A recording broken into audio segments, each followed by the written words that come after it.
Adolph Thornton Jr., otherwise known as Young Dolph, was a very famous and popular rapper. In fact, he was known as the King of Memphis. He was a Tennessee rapper who, very tragically, at the young age of 36, was gunned down by two gunmen while he was shopping with his brother for cookies in a cookie store.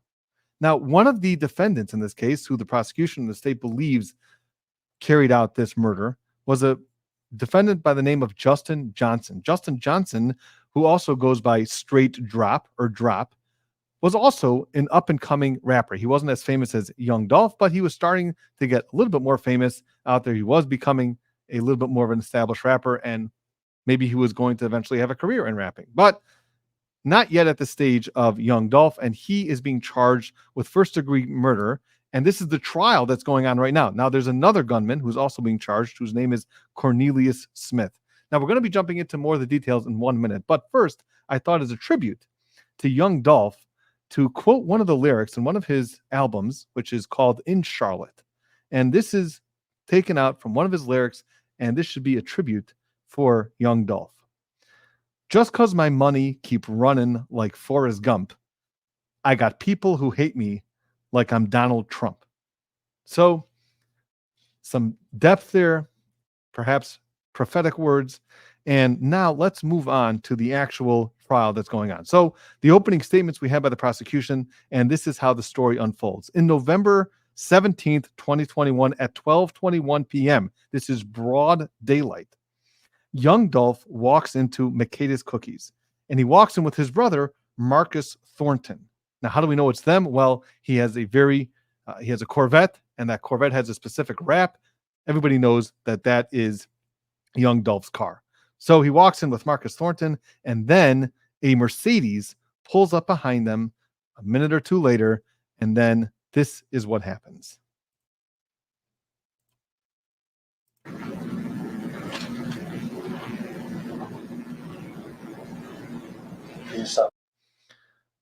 So those two people, those two gunmen, gun him down. You see one of them is carrying a semi-automatic gun, and a number of bullets go into that glass and eventually go into Young Dolph, killing him. In fact, the medical examiner testified that he had 20 different bullets that came into him at that time that eventually killed him.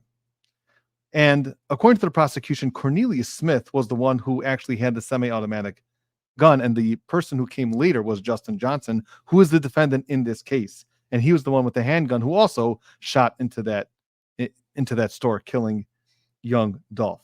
Now, who was Young Dolph? Young Dolph was, like I said, a very famous rapper. He used to rap about drugs, violence, gangs, the things that he saw where he grew up. He didn't grow up in the greatest neighborhood, and this is something that we find very often with rappers. They don't always come from the greatest neighborhoods, and they rap about what went on in their neighborhoods. And it was very important to Young Dolph to make it for himself. He wanted to be a self-made man. He didn't want to just be promoted by some other label. He wanted to do it all himself. And there's also important to know some of the lingo here as we get into the rap world. Well, one of them is called come up. When we hear come up, that's what they're referring to when they're talking about how they grew up.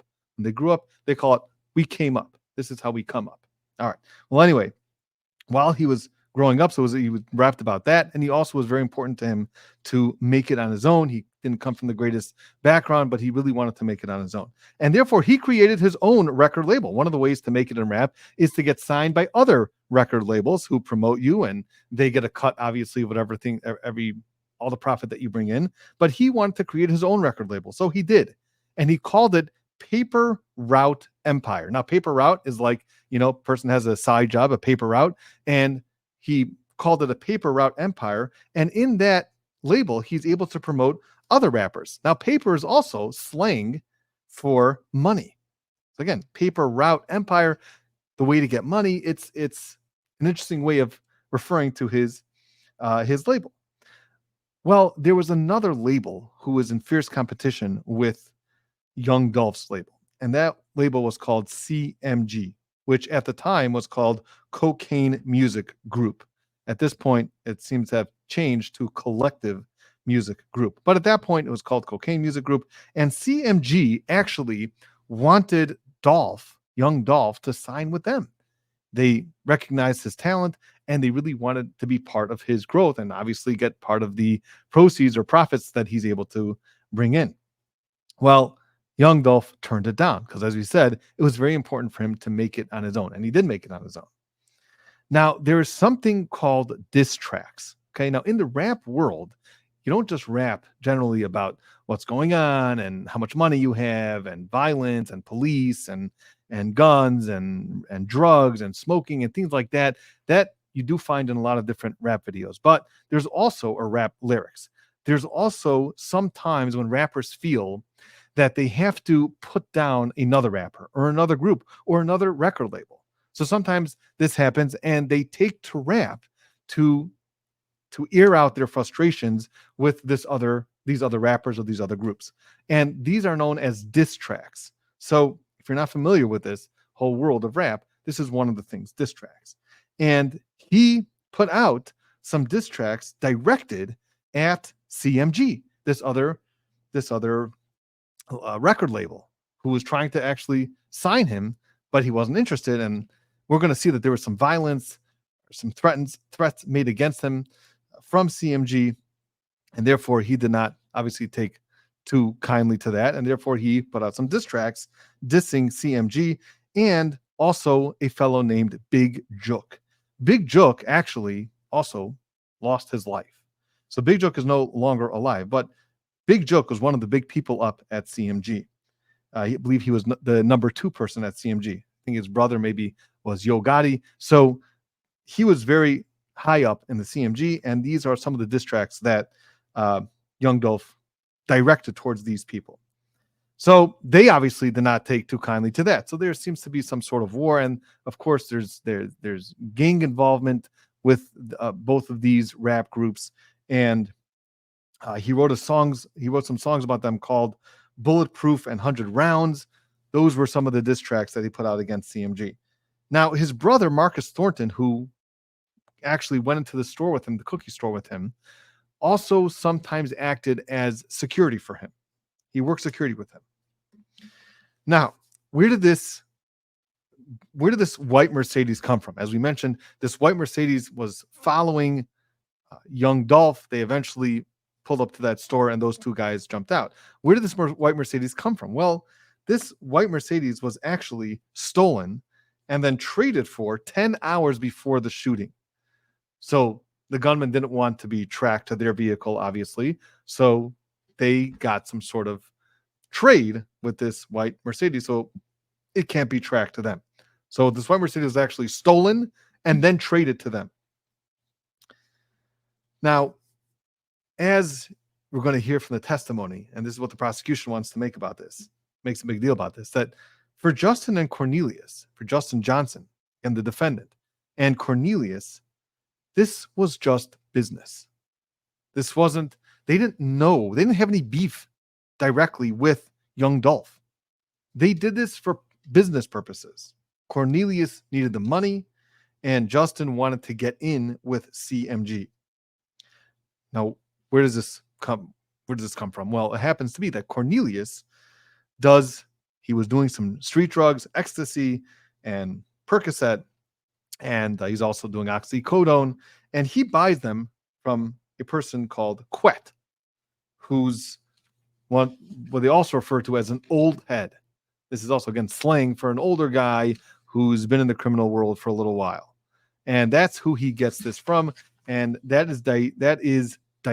is eventually traced back to a person named Hernandez Govan. Hernandez Govan was the one who solicited this murder. Again, this is all the prosecution's theory. Hernandez Govan, who's known as Quet, he was the one that solicited these two guys, Cornelius Smith and Justin Johnson, to carry out this murder. Now, something that Hernandez Govan also does is that he tries to find rappers for CMG. And of course, if you're able to find a talent and bring that talent to CMG and they can make millions and millions of dollars off this new talent, well, then you should also get a cut as kind of like a finder's fee. So this is something that he also likes to do. He tries to identify future rappers who are going to become famous. And he was actually in the process of shopping Justin Johnson. He thought that Justin Johnson was a talent and could blow up. And therefore, he was in the process of connecting Justin Johnson with CMG. So this fellow, Quet, he actually knew both Justin Johnson and Cornelius. He knew Cornelius because he would sell him drugs. And he also knew Justin Johnson because he was trying to connect Justin Johnson with CMG.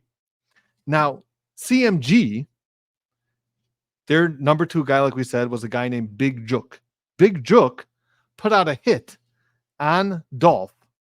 And that means that they let everybody know, whoever you're putting out a hit on, you're letting the community know, or whoever the underground community crime world is, that you want a certain person dead and you're willing to pay a certain amount of money. So Big Jook put out the hit on Young Dolph, and he was offering to pay $100,000 to whoever got the job done. So this is Big Jook, number 2 guy at CMG. We have the connection to that was Hernandez Govan, and Hernandez Govan knows these 2 guys, Justin Johnson and Cornelius Smith. So that's how all the dots connect. And that's why it's on Justin Johnson and Cornelius Smith actually had no connection. They didn't know Young Dolph at all. This is just how the connection was made. So they were actually sent to kill Young Dolph. They used stolen cars, and then this stolen car, this white Mercedes that they used to carry out this murder, they dump it and they first wipe it down. They wear gloves. They try to keep all the evidence from being able to be found because they're wearing gloves. They're wiping down the car. They're using a stolen car. How is how are the police supposed to track this murder back to these 2 individuals? Well, the prosecution says they almost got away with it. But there's one big problem that they didn't realize. And that is that this isn't 1981. It's not 1991. It's not even 2001. This was in 2021. And in 2021, we have much more access to phone records, and we have access to cameras and videos. And if you watch the videos, how everything connects, you'll be able to see that despite their great attempts, their biggest attempts to not have any evidence follow them, there's an abundance of evidence you're going to be able to see actually does follow Justin Johnson and Cornelius Smith. Because if you take a look at what he's wearing, at what Justin Johnson is wearing, he's wearing a specific outfit. And you're going to see him in that specific outfit just before the murder, leaving a certain apartment where he hung out. And then you're going to see him with the same clothing after the shooting in a different apartment. And you're also going to see him leaving his apartment in a white Mercedes. And you're going to see videos of him then changing his clothing. Changing the clothing that he was wearing when he carried out this murder to other clothing. And then you'll see him trying to leave town with a suitcase. You're going to see videos of that also. New clothing, suitcase packed, trying to leave town. And not only that, but you're going to hear straight from Cornelius Smith himself, who admitted that he was one of the gunmen, and he's going to admit that he was, and his accomplice was Justin Johnson. So you're going to hear it straight from the shooters themselves, Cornelius Smith. Well, that is very strong. So what's the defense actually going to argue in this case? Well, the defense argues the following, that actually Govan, he did like to identify talents, rappers, but he also liked to exploit rappers, these young rappers who have a whole future ahead of them. And they could be making all this money for themselves. Well, Govan wanted to exploit that and take that money for himself. And yeah, he'll give the rapper also. The rapper will get something also, but he also is going to get a big piece. In fact, he wanted to get 30 to 60% of all the profits that Justin Johnson would bring in. And Govan was actually in talks with Justin Johnson. And they took a trip to Atlanta because they were going to meet with Big Jook in Atlanta. And during that trip to Atlanta, they had a falling out. And Justin Johnson said, you know what, Govan, I don't need you. I'm not interested in you. You're going to be cut out. You're done. We're done with you. And go find another rapper who you're going to exploit. I'm not going to be your victim. Well, you're going to hear that Govan was very, very upset by that, as you can imagine. And therefore, he actually leaves Justin Johnson in Atlanta. He just takes off and goes back to Tennessee himself. And he leaves him there. He has to figure out a way to get home himself. And a nice argument that the defense made here was that even though the prosecution's right, that we have all these new ways of tracking people and cameras, but there are certain things that are extremely old and they're still around today. And that is greed, pride, deceit, anger. And that is all those feelings is what Govan was feeling at that time. He did not like Justin Johnson at that point, and he would be more than happy to get Justin Johnson thrown in jail, and who cares what happens with him. Now, Cornelius Smith, as we know, is going to say that it was Justin. But the defense also wants you to know that Cornelius Smith wrote letters to his family because initially, when he came to the police, his story was completely different. His story was he doesn't know about that white Mercedes. He was never in the white Mercedes. And he said he had nothing to do with this. And then later on, a few months later, he decided, you know what, I'm going to change my story. Well, the prosecution takes that as him having a change of heart and him having a conscience and following his lawyer's advice. But that's going to lead to the question of this is someone who's extremely capable of lying. In fact, the first interview with the police, he lied through his teeth. Even according to his own words, he's lying through his teeth. And he wrote letters to his family saying that he didn't do this, but he's going to say whatever he needs to say in order to get home. And this is the person that they're going to put on the stand to convince you, the jury, that Justin Johnson is the one who was his accomplice. And just because you see similar types of clothing, there's a lot of similar clothing out there people wear, doesn't mean that it's the same exact clothing that person's wearing. If I'm wearing sweatpants, well, thousands of other people can also be wearing sweatpants. So just because you see two individuals who have similar builds that are wearing sweatpants doesn't mean that they are the same people who carried out this murder. Also, there's a bunch of fingerprints that were found in the car, including Cornelius, but there was no fingerprints at all of Justin Johnson. No fingerprints at all. And in fact, there's no blood that was found to be relating to Cornelius Smith found in the car. Now, why is that? If he was shot, Cornelius Smith was shot in the shoulder from Young Dolph's brother, well, then there should be some blood found in the car of Cornelius Smith. And you're also, very important, you're going to hear contradictions between Cornelius and Govan. And once you start hearing contradictions, how are you supposed to choose who to believe? So he attacked a lot of Cornelius, he attacked a lot of Govan, tried to attack some of the videos saying that it could be similar, but it's not the same. Again, it's going to be a very hard sell to convince the jury that Justin Johnson was not the other shooter. There's going to be a lot of evidence. And as the trial is going on, we're seeing a lot of evidence pointing to Justin Johnson. So there's a number of different witnesses that were called. Erica Thornton, who was the sister of Adolph Thornton, she didn't talk much about the actual evidence in this case. We had Raul Hopkins, who worked security for Young Dolph. He said that, yes, he knows that Young Dolph turned down a number of offers that were made to him from CMG, and he talked about the diss tracks. He also acknowledged that he did want to do things himself, Young Dolph. He didn't want to be part of another label. He wanted to create his own label. And there were also two incidents prior to this incident that had nothing to do with Justin Johnson, but there are two incidents that were put out or caused by CMG of violence against Young Dolph. So you see that there's a pattern here that CMG is going to eventually get him. Then we had Cornelius Smith testify. So Cornelius Smith testified, and a lot of the video, if you're watching this trial, you're not able to see the faces. And the reason for that is that they want to keep everybody safe. And there's a lot of gangs, and if people know who's saying what, it's very easy for people to end up hurt in serious ways in jail, even though they're sitting in jail, which supposedly this is not supposed to happen. But that's why, for safety purposes, they're not showing a lot of these individuals' faces on the cameras. Now, he's 34 years old, also very young.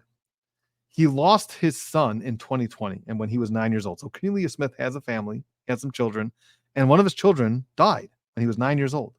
And that caused him to go into a depression. And he started popping pills. He started taking oxycodone, started taking ecstasy, and he used to hang with some of his friends, and those friends were not exactly the greatest friends to hang out with. And he has a rap sheet. He was convicted of aggravated assault in 2011, misdemeanor and drugs in 2012. He was resisting official detention in 2014. He has a rap sheet. And now he's being charged with first-degree murder in this case. Now, sometimes you have where the prosecution of the state will offer certain types of immunity or a certain type of deal with somebody in order for them to testify against the accomplice. Well, in this case, that never happened. And therefore, the prosecution let everybody know and let the jury know, as the prosecution was questioning Cornelius Smith, did we give you any promises? Do we have any sort of deal with you? And his answer was no. There was no promises that were made in this case in exchange for his testimony. Now he asked him, okay, what about that first police interview? Let's talk about that. That first police interview, what happened in that interview?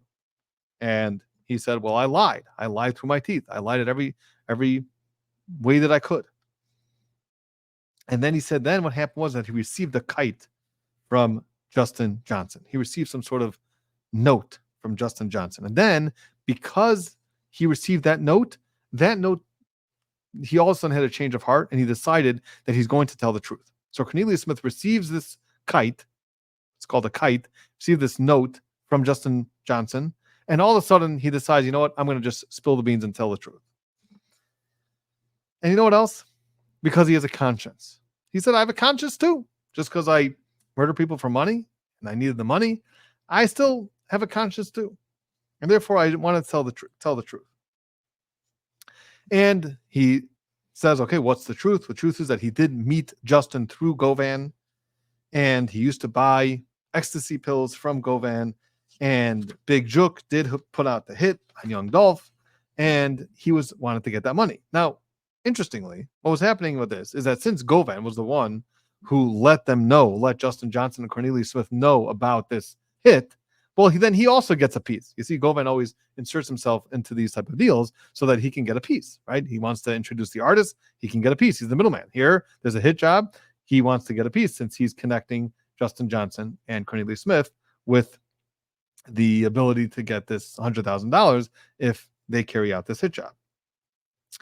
Now, what was supposed to happen is that Govan was supposed to get $10,000 from Justin and Cornelius. He's supposed to get 10 from each. So he's going to walk away with 20 grand for doing nothing, just being the middleman. And they were going to get 40,000 apiece. So Govan was going to get 20, and Justin Johnson was going to get 40, and Cornelius Smith was going to get 40,000.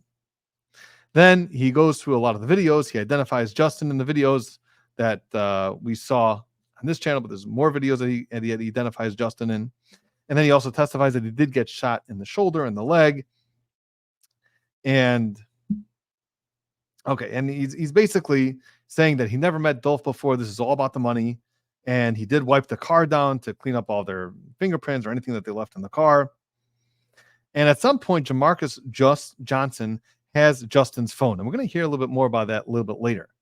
But Jamarcus Johnson, who's also a half brother for Justin Johnson, at some point has Justin's phone. And they talk about this house on Bradley was where they dumped this white Mercedes. That's where they parked it.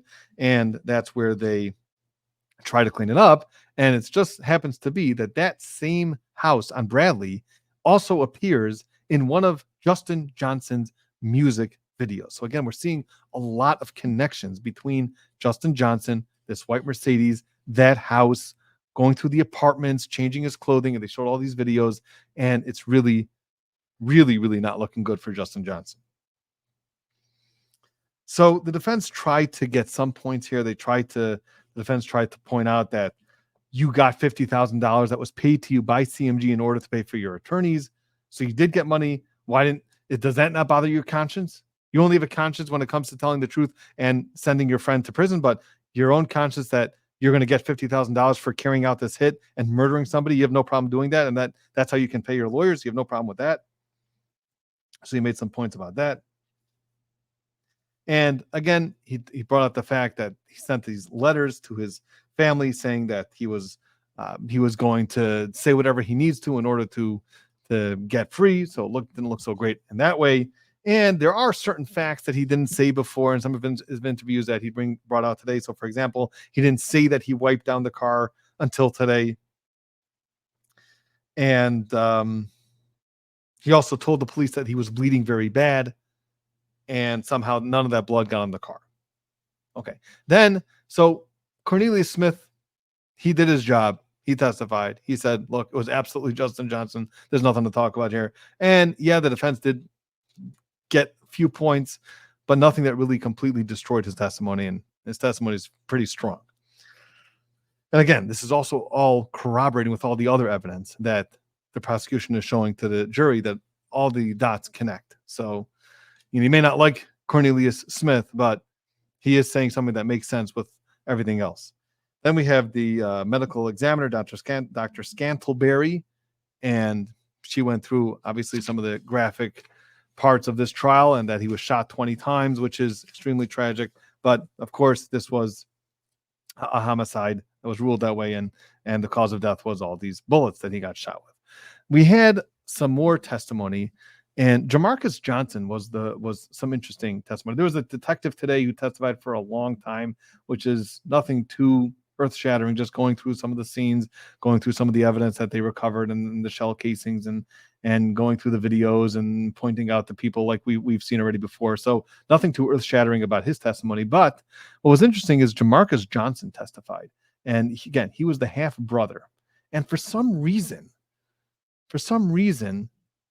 Justin Johnson gave him his phone, which doesn't make a whole lot of sense, and which the suggestion seems to be that the reason why he gave Jamarcus Johnson his phone was so that the phone can be connected to Jamarcus Johnson, almost like he was framing Jamarcus Johnson, his own half-brother, frame him since he has his phone to connect him with the murder instead of Justin Johnson.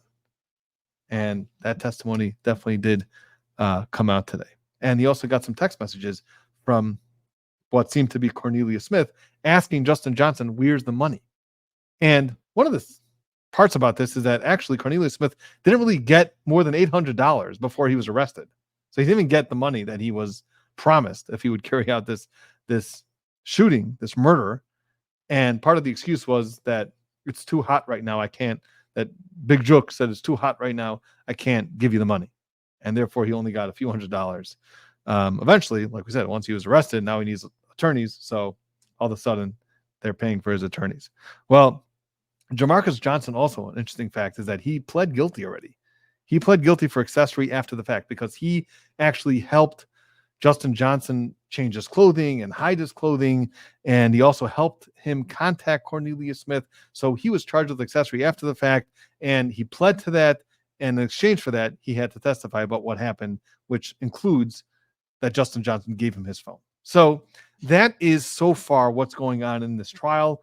It is a very strong case against Justin Johnson, and we'll see if by any miracle he'll be acquitted. But it seems like from all the testimony and all the evidence at this point, that it's really, really not looking good for Justin Johnson, and that he's most likely going to be convicted of this terrible and tragic murder of this star, Young Dolph, at the very young age of 36. Well, that's going to be it for now. If you haven't yet, please subscribe, like, and we will see you next time.